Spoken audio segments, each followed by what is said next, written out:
Hi all, welcome to Mint, the right guidance. അപ്പോൾ നമ്മൾ October 2025 അതേപോലെ തന്നെ നവംബർ 8 നമ്മുടെ 10th ലെവലിലെ കോമൺ പ്രിലിമിനറി എക്സാമിനേഷൻസ് ഒക്കെ കണ്ടക്ട് ചെയ്യുന്നുണ്ടായി അല്ലേ? നിങ്ങൾ ഒരുപാട് പേര് അതിൽ അറ്റൻഡ് ചെയ്തിട്ടുണ്ടാവും. അപ്പം ഈ അറ്റൻഡ് ചെയ്തിട്ടുള്ള ഈ എക്സാമിനേഷൻ്റെ റിസൾട്ട് കാര്യങ്ങളൊക്കെ നമ്മുടെ PSC പ്രസിദ്ധീകരിച്ചിട്ടുണ്ട്. ഇപ്പോൾ വിവിധ വകുപ്പുകൾക്ക് കീഴിൽ വരുന്ന വിവിധ തസ്തികകളിലേക്കായിരുന്നു ഈ പറയുന്ന പ്രിലിമിനറി എക്സാമിനേഷൻസ് ഒക്കെ കണ്ടക്ട് ചെയ്തിട്ടുണ്ടായിരുന്നത്. അപ്പോൾ നമ്മുടെ ഹാൻടെക്സ് അല്ലെ, ഹാൻടെക്സ് എന്ന് പറയുന്ന വകുപ്പിന് കീഴിൽ വരുന്ന സെയിൽസ് വിമൺ അതേപോലെ സെയിൽസ്മെൻ്റെ ഗ്രേഡ് 2 തസ്തികയിലേക്കായിരുന്നു ഈ പറയുന്ന എക്സാമിനേഷൻസ് വന്നിട്ടുണ്ടായിരുന്നത്. അതേപോലെ തന്നെ KTDCയിലേക്കുള്ള സ്റ്റോർ കീപ്പർ, അതേപോലെ ഇൻഡസ്ട്രിയൽ എൻ്റർപ്രൈസസിലേക്കുള്ള അറ്റൻഡർ, ഇൻഡസ്ട്രിയൽ ഡെവലപ്മെൻറ്റ് കോർപ്പറേഷനിലേക്കുള്ള അറ്റൻഡർ, അങ്ങനെ ഡിഫറെൻറ്റ് ടൈപ്പ് ഓഫ് അല്ലെങ്കിൽ വിവിധ തരത്തിലുള്ള ഈ പറയുന്ന തസ്തികകളിലേക്കായിരുന്നു നമ്മുടെ PSC ഈ പറയുന്ന പ്രിലിമിനറി എക്സാമിനേഷൻസ് കണ്ടക്ട് ചെയ്തിട്ടുണ്ടായിരുന്നത്. അപ്പം നിങ്ങൾക്ക് അറിയാം, ഇത് 2 ടിയർ എക്സാമിനേഷൻ അല്ലേ?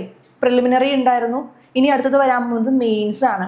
അപ്പോൾ ഇന്ന് മിസ് ഇവിടെ വന്നിട്ടുള്ളതെന്ന് പറഞ്ഞാൽ ഈ പറയുന്ന ഫസ്റ്റ് ലെവൽ അല്ലെങ്കിൽ ഫസ്റ്റ് ടിയർ എന്ന് പറയുന്ന ഈ പ്രിലിമിനറി എക്സാമിനേഷൻസ് കുറച്ച് എന്താ പറയുക, അതിൻ്റെ കട്ട് ഓഫ് എങ്ങനെയായിരുന്നു, അല്ലെങ്കിൽ ഓരോ തസ്തികളിലും എത്ര കട്ട് ഓഫ് വീതമായിരുന്നു ഉണ്ടായിരുന്നത്, എത്ര പേരാണ് ആ പറയുന്ന പ്രിലിമിനറി എക്സാമിനേഷനിൽ ഓരോ കാറ്റഗറിയിലും എന്താ പറയുക എലിജിബിൾ ആയിട്ടുള്ളത് എന്നിങ്ങനെയുള്ള കുറച്ച് കാര്യങ്ങൾ പറയാനായിട്ടാണ്. അപ്പോൾ ഇവിടെ നിങ്ങൾക്ക് കാണാം, ഈ പറയുന്ന 10th ലെവലിൽ മെയിൻസ് എക്സാമിനേഷനിലേക്ക് അർഹതരായിട്ടുള്ള ആളുകളുടെ എണ്ണമാണ്, അത് ഓരോ തസ്തികളിലുമുള്ള ആളുകളുടെ എണ്ണമാണ് ഈ പറയുന്ന ലിസ്റ്റിൽ ഉൾപ്പെട്ടിട്ടുള്ള എന്ന് പറയുന്ന ഈ ഒരു കാറ്റഗറിയിലുള്ളത്.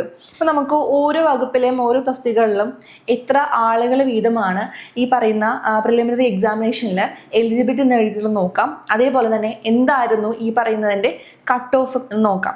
അപ്പോൾ ആദ്യം നമ്മുടെ ഇൻഡസ്ട്രിയൽ എൻ്റർപ്രൈസസ് എന്ന് പറയുന്ന വകുപ്പിൻ്റെ കീഴിൽ വരുന്ന തസ്തികയാണ് അറ്റൻഡർ ഗ്രേഡ് 2. അപ്പോൾ അറ്റൻഡർ ഗ്രേഡ് 2 തസ്തികയിലേക്ക് എന്താ പറയുക, അടുത്ത മെയിൻ എക്സാമിനേഷൻസ് എഴുതാനായിട്ട് എലിജിബിൾ ആയിട്ടുള്ളത് 27,029 പേരാണ്. അപ്പം ഈ പറയുന്ന എക്സാമിനേഷൻ്റെ കട്ട് ഓഫ് മാർക്ക് വന്നിട്ടുള്ളത് 64.92 ആണ്. അപ്പം അത്യാവശ്യം കൂടുതലാണ് എന്താ പറയുക ഈ പറയുന്ന മാർക്ക്. അപ്പം മെയിൻസ് എക്സാമിനേഷനിലെ കട്ട് ഓഫ് എന്ന് പറയുന്നത് ഇതിലും കൂടാനാണ് സാധ്യത വരുന്നത്. ഇനി അടുത്തൊരു വകുപ്പ് നോക്കാം.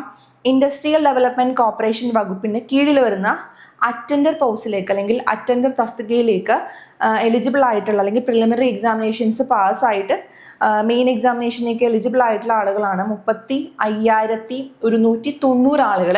അപ്പം ഈ പറയുന്ന തസ്തികയിലേക്ക് വന്നിട്ടുള്ള കട്ട് ഓഫ് എന്ന് പറയുന്നത് 62.7316 മാർക്കാണ് വന്നിട്ടുള്ളത്. ഇനി അടുത്ത തസ്തികയിലേക്ക് നോക്കാം. നമ്മൾ ഹാൻടെക്സിൻ്റെ കീഴിൽ വരുന്ന സെയിൽസ്മാൻ, സെയിൽസ് വുമൺ ഗ്രേഡ് 2 എന്ന് പറയുന്ന ഈ തസ്തികയിലേക്ക് എലിജിബിൾ ആയിട്ടുള്ള ആളുകൾ, പ്രിലിമിനറി എക്സാമിനേഷൻ പാസ്സായിട്ടുള്ള ആളുകളാണ് 24,814 ആളുകൾ. ഇപ്പം ഈ പറയുന്ന തസ്തികയുടെ കട്ട് ഓഫ് മാർക്ക് വരുന്നത് 65.4798 ആണ് ഇതിൻ്റെ കട്ട് ഓഫ് ആയിട്ട് വരുന്നത്. ഇനി അടുത്തത് നമ്മൾ KTDC വകുപ്പിന് കീഴിൽ വരുന്ന സ്റ്റോർ കീപ്പർ തസ്തികയിലേക്ക് മെയിൻസ് എക്സാം എഴുതാൻ എലിജിബിൾ ആയിട്ടുള്ള ആളുകൾ എന്ന് പറഞ്ഞാൽ 29,142 പേരാണ്. അപ്പം ഈ പറയുന്ന തസ്തികയിലേക്ക് വരുന്ന കട്ട് ഓഫ് മാർക്ക് ഉണ്ടായിട്ടുള്ളത് 65.4798 ആണ്. അപ്പം നമ്മൾ ഈ 10th ലെവൽ എക്സാമിനേഷൻ്റെ ഫസ്റ്റ് ടിയർ, അതായത് ഈ പ്രിലിമിനറി എക്സാമിനേഷൻസ് കഴിഞ്ഞ് അതിൽ മെയിൻ എക്സാമിനേഷനിലേക്ക് എലിജിബിൾ ആയിട്ടുള്ള ആളുകളുടെ മൊത്തം കണക്കെന്ന് പറഞ്ഞാൽ 1,16,175 പേര് ആണ് ഈ പറയുന്ന മെയിൻ എക്സാമിനേഷൻ എഴുതാനായിട്ട് എലിജിബിൾ ആയിട്ടുള്ളത്. അപ്പം ഇനി ഈ പറയുന്ന 1,00,000 ഉള്ള ആളുകളാണ് ഇനി അടുത്ത ഒരു എന്താ പറയുക മെയിൻ എക്സാമിനേഷന് വേണ്ടിയിട്ട് നിങ്ങൾ ഹൈലി കൂടുതൽ ഫോക്കസ് ചെയ്യേണ്ടത്.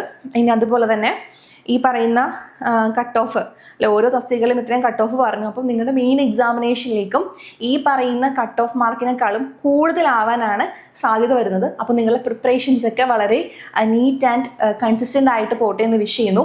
അതേപോലെ തന്നെ നമ്മളെ മീറ്റ് ഈ പറയുന്ന എക്സാമിനേഷന് വേണ്ടിയിട്ടും അതേപോലെ മറ്റു പല PSC എക്സാമിനേഷൻസ് വേണ്ടിയിട്ടുള്ള കോഴ്സൊക്കെ പ്രൊവൈഡ് ചെയ്യുന്നുണ്ട്. അപ്പോൾ നമ്മൾ എത്രയും വേഗം നമ്മൾ ക്ലാസ് ഇതിലേക്ക് നിങ്ങൾ ജോയിൻ ചെയ്യാൻ നോക്കുക. കാര്യം നമുക്കധികം സമയമില്ല അല്ലേ? നമ്മുടെ ഈ ജൂനിയർ ലാബ് അസിസ്റ്റൻറ്റ് അതേപോലെ തന്നെ മറ്റു പല PSC മേഖലയിൽ വരുന്ന എക്സാമിനേഷന് വേണ്ടിയിട്ട് നമ്മളിവിടെ കോഴ്സ് പ്രൊവൈഡ് ചെയ്യുന്നുണ്ട്. നിങ്ങൾക്ക് ഇൻ കേസ് എന്തെങ്കിലും ഡൗട്ടോ കാര്യങ്ങളോ ഈ പറയുന്ന കോഴ്സിൽ എന്താ പറയുക ഇൻഫർമേഷൻസ് കാര്യങ്ങളൊക്കെ വേണമെന്നുണ്ടെങ്കിൽ നിങ്ങൾ നമ്മുടെ ഡൗട്ട് ഫോമിൽ ജസ്റ്റ് ഒന്ന് ഫില്ല് ചെയ്യുക. അപ്പം നമ്മൾ ആസ് സൂൺ ആസ് പോസിബിൾ നമ്മൾ പെട്ടെന്ന് തന്നെ അതിലേക്ക് റീച്ച് ചെയ്ത് അപ്ഡേറ്റ് ചെയ്യുന്നതായിരിക്കും. അപ്പം എല്ലാവർക്കും എക്സാം എഴുതാൻ പോകുന്ന ആൾക്കാർക്കും ഇനി ഉള്ള എക്സാമിനേഷൻ പ്രിപ്പയർ ചെയ്യുന്ന ആൾക്കാർക്കും ഓൾ ദ ബെസ്റ്റ്. ഇപ്പോൾ മികച്ച പഠനം മിന്റിനൊപ്പം.